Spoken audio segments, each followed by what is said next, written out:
Guys এই যে চামকানু মহন্ত বলাটো এইটো আজি আই থিংক জামিন নিদিলে বুলি শুনিছোঁ। ভাল লাগিছে, বহুত বেছি হেপ্পী শুনি কিনে,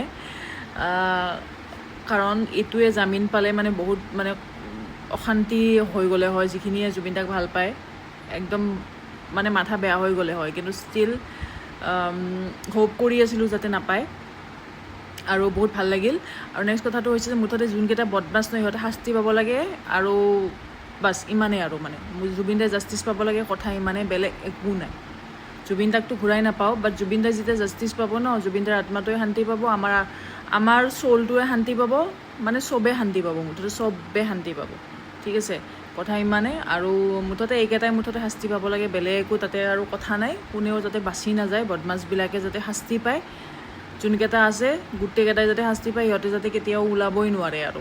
ঠিক আছে, চ' সিমানে।